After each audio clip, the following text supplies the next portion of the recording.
गावात दोन मित्र होते, रोहन आणि अमोल. दोघे लहानपणापासून एकाच शाळेत शिकत. रोहन अतिशय हुशार, चटकन सगळं समजणारा, तर अमोल थोडा मंदगतीचा पण मेहनती.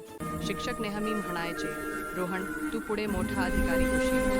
काल पुढे सरकला, 10वी आली.